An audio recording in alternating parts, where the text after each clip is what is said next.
Olá, galera do projeto Enem Vencedor. Estamos mais uma vez aqui, professor Daniel de História.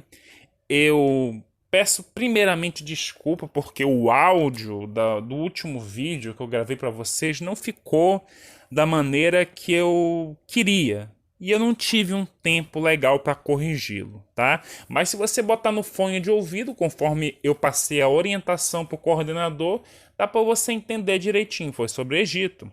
Então, nós novamente estaremos trabalhando sobre essas civilizações antigas, civilizações que surgiram posteriormente ao período do sedentarismo. Lembrando que sedentarismo trata-se do fim do nomadismo, ou seja, de você circular de lugar em lugar buscando recursos naturais para praticar a caça e a coleta. O sedentarismo, você já fica fixo num território, tá? Não precisa necessariamente mais caçar e coletar, porque você já desenvolveu a agricultura e já domestica, faz a domesticação de animais, ok? Então trataremos agora de uma civilização muito importante, considerada por muitas a mais antiga civilização com um grau de organização. Essa civilização se chama Mesopotâmia. E o que é Mesopotâmia? Ela é uma palavra relacionada ao termo meio de terra. É uma terra entre rios, sabe? Então, se no Egito o Nilo era fundamental, o rio Nilo era fundamental para a alimentação, para a agricultura, a Mesopotâmia vivia numa região onde os dois rios Tigre e Eufrates eram fundamentais também para a prática agrícola e para a manutenção do povo que existia ao redor dos rios. Povo que a princípio era um conjunto de várias pequenas cidades que se construíram em torno do rio.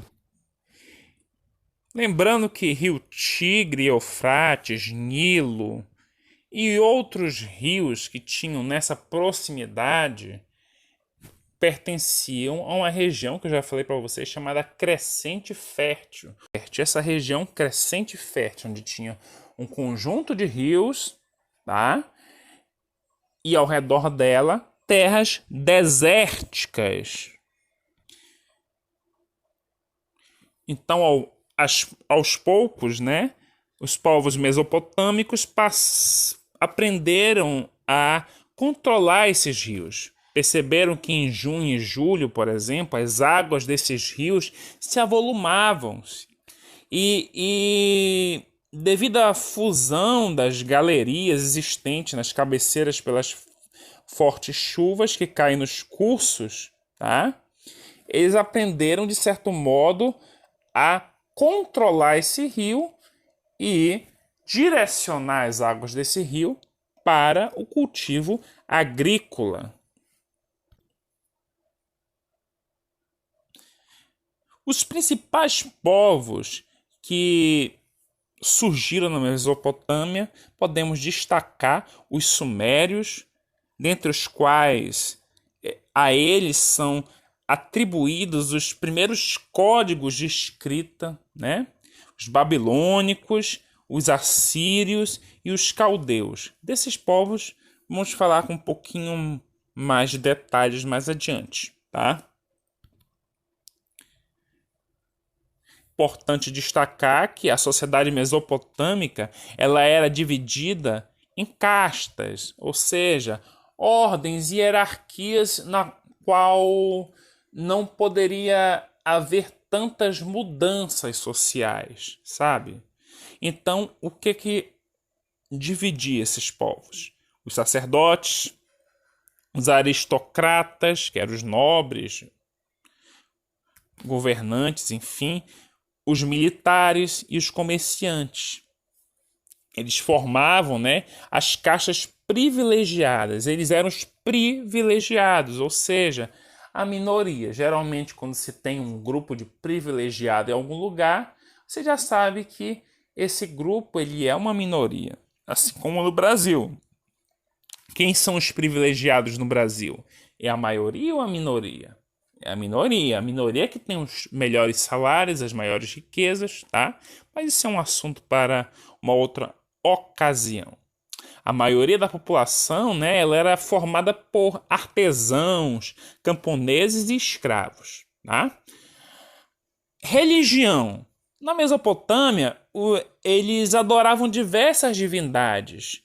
Conforme eu disse, se tratando do Egito, eles eram politeístas, tá? Adoravam vários deuses. E esses deuses diferenciavam-se dos homens, porque eles eram mais fortes, todo-poderosos e imortais, tá? E podiam fazer tanto bem quanto mal. Cada cidade ela tinha um deus próprio. Isso era comum nas civilizações antigas. Cada cidade tem um deus específico, tá? Mas quando acontecia de uma cidade da Mesopotâmia dominar as outras cidades, o deus dessa cidade que domina passa a preponderar, se sobressair sobre os outros. É o caso no tempo de Hammurabi, o rei babilônico, tá? O deus Marduk da Babilônia, perdão, foi adorado por todo o império. Então havia uma profunda relação da religião. Os povos antigos geralmente tinham essa forte relação com a religião. Os sumérios, por exemplo, consideravam como principal função a desempenhar na vida o culto aos seus deuses. Quando interrompiam as orações, eles deixavam estatuetas de pedras que os representavam diante dos altares para rezar em seu nome. Organização política. Como eu disse, na Mesopotâmia, a princípio, ela era governada por pequenas cidades-estados. Essas cidades-estados tinham uma certa independência, com exceção, acontecia quando alguma cidade-estado dominava as outras, que foi o caso da Babilônia, tá? Mas havia uma relação muito profunda da religião com a política, né? As cidades-estados, elas pertenciam a um deus representado por um rei, tá? Então a autoridade do rei estendia-se a todas as cidades-estados, tá? Quando ele governava as cidades-estados.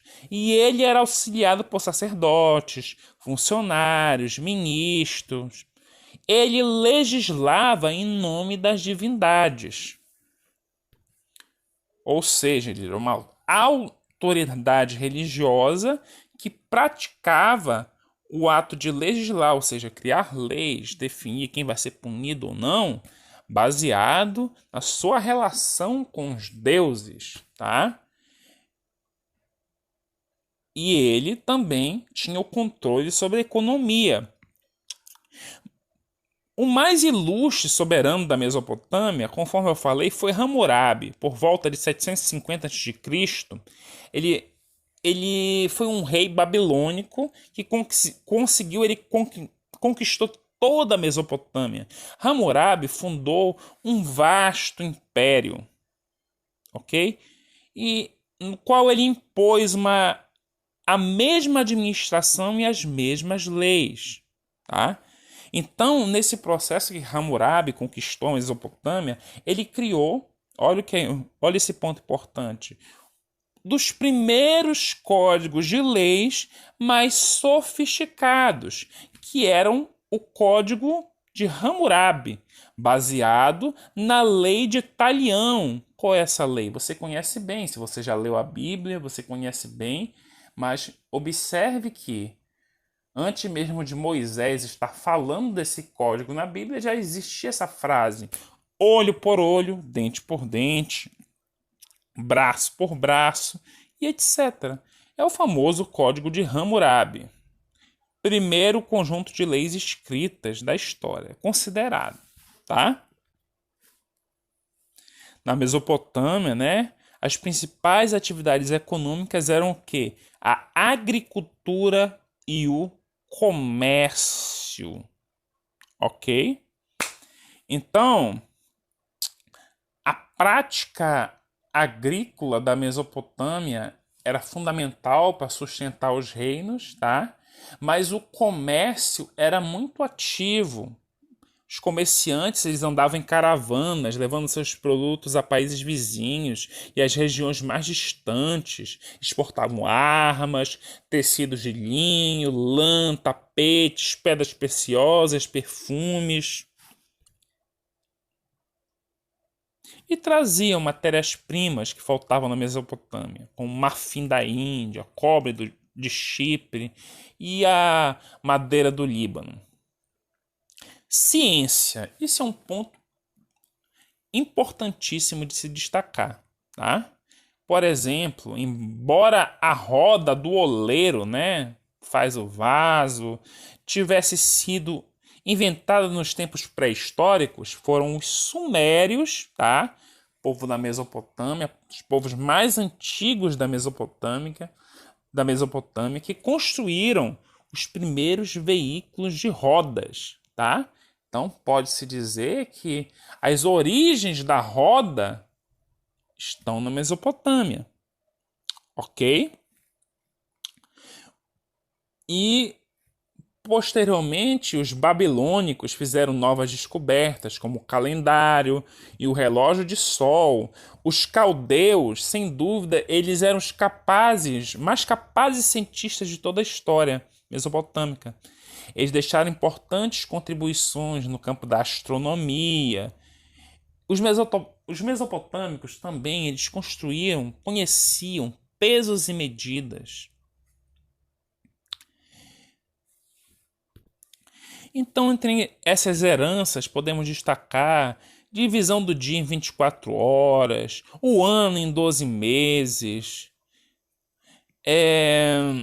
horóscopos, 12 signos do zodíaco, hábito de fazer o plantio de acordo com as fases da lua, círculo de 360 graus, processo aritmético da multiplicação. Então, sobre a escrita, a invenção da escrita é atribuída aos sumérios, tá? Eles escreviam na argila mole com auxílio de pontas, tá? De um material perfurador. E o traço deixado por essas pontas tinha uma forma de cunha, ou seja, uma forma de V, tá? De letra V. E essa forma de cunha surgiu o nome da escrita deles, que é a escrita cuneiforme, tá? Então, eles faziam essas escritas sobre argila com cilindros de barro, tá?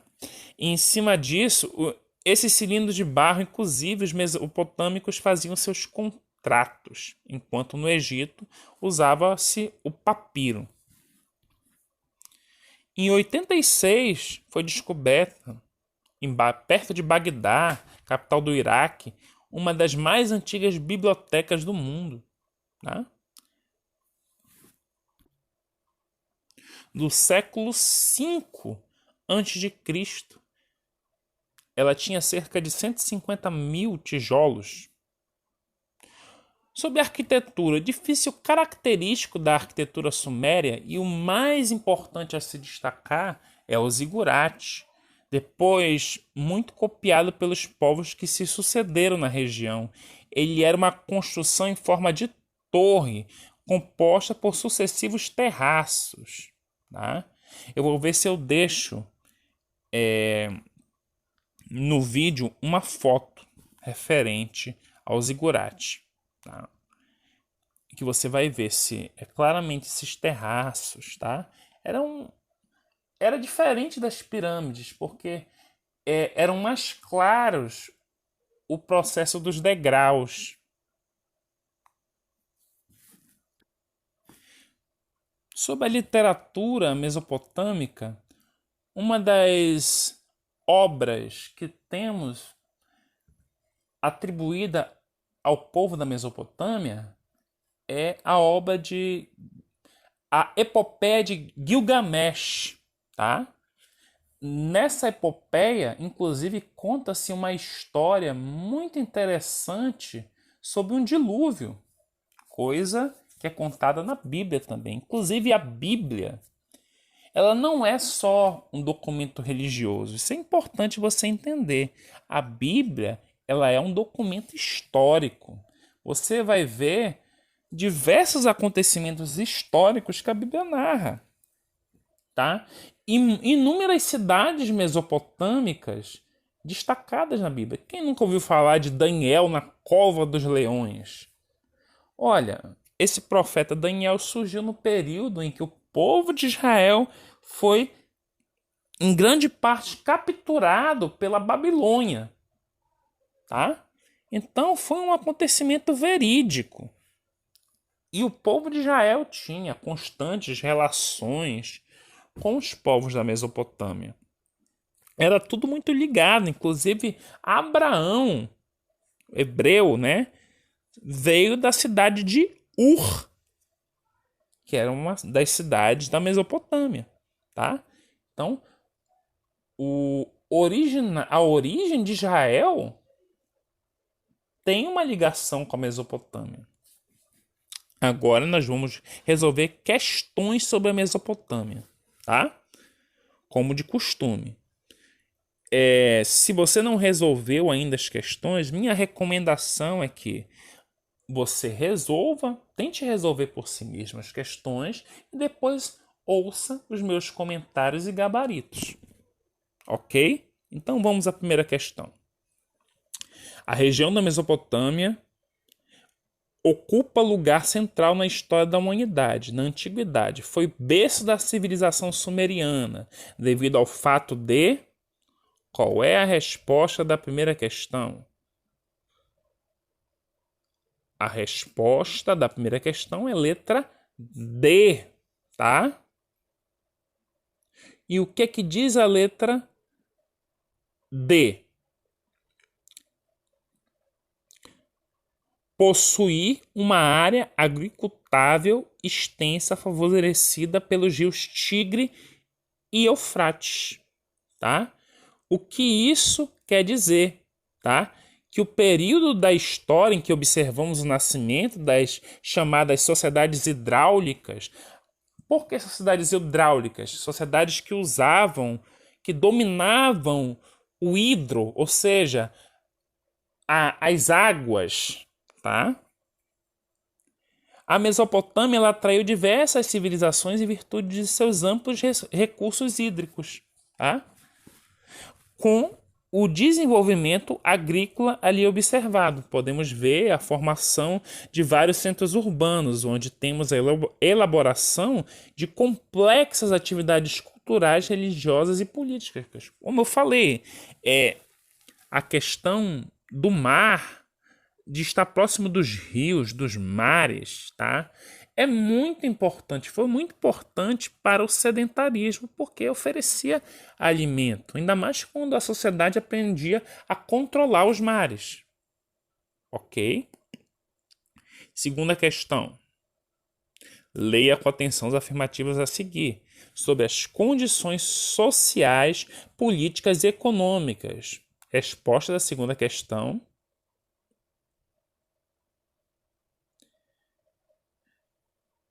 É a letra E, tá? Olha aqui. A letra E, ela afirma que a 2 e a 3 são os pontos verdadeiros, tá? O que diz a 2? Na economia da Baixa Mesopotâmia, a fome e as crises de subsistência eram frequentes, causadas pela irregularidade das cheias e também das guerras, né?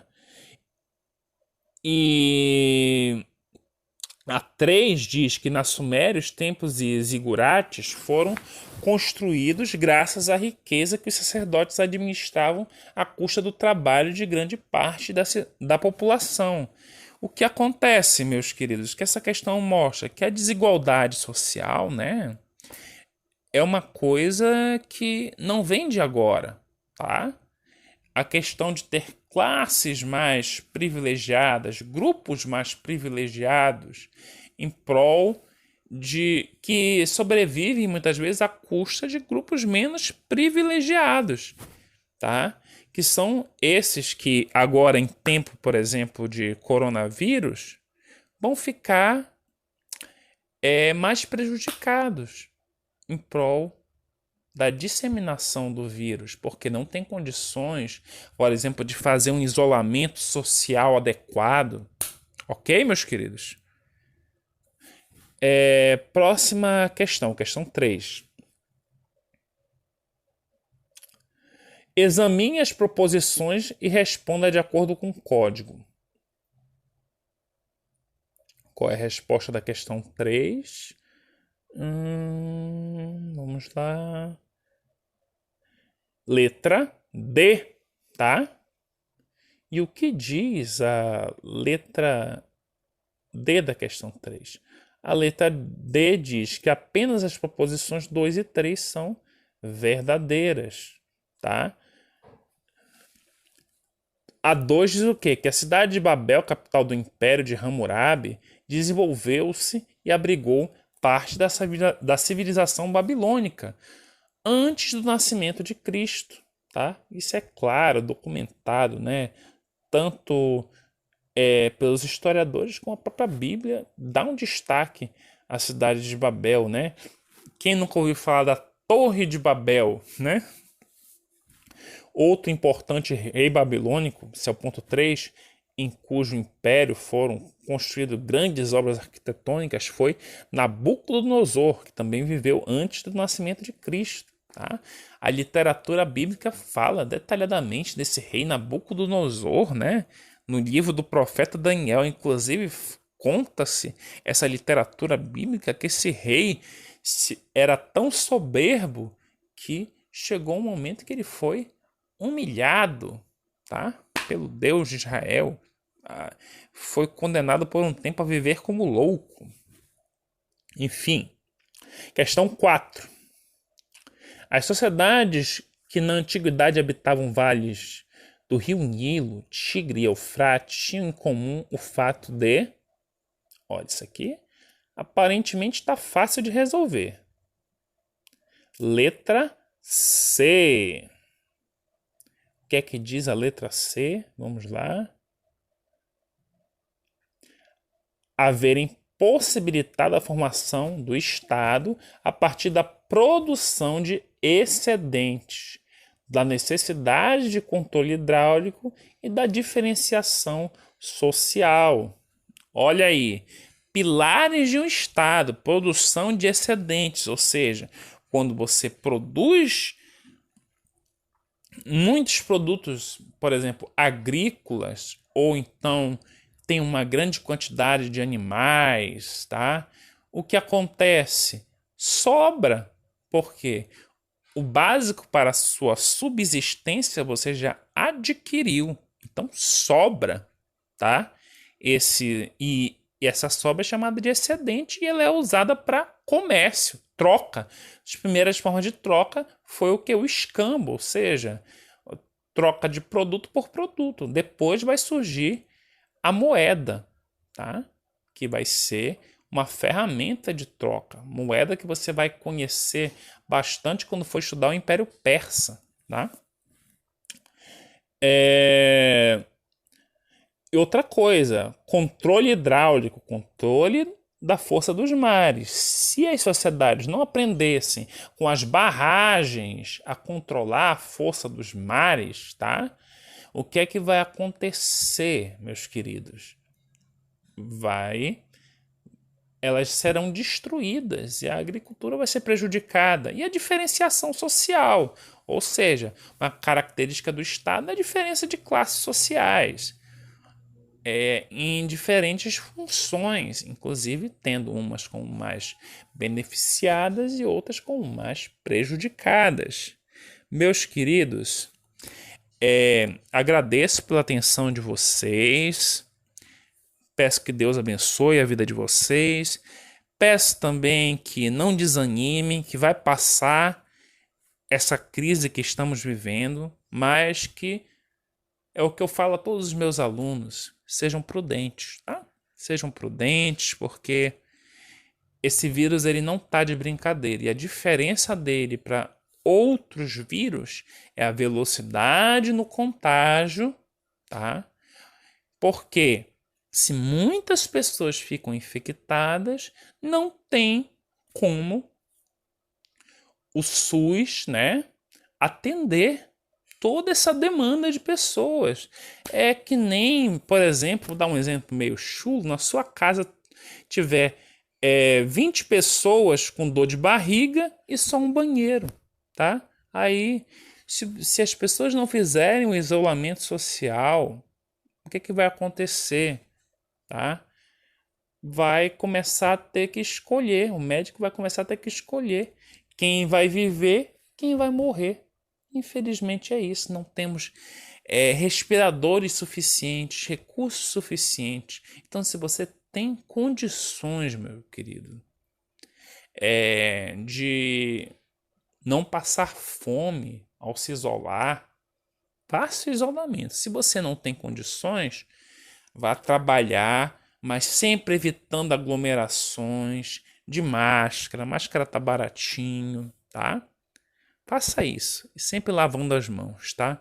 Que Deus abençoe vocês. Até daqui a 2 semanas. Forte abraço.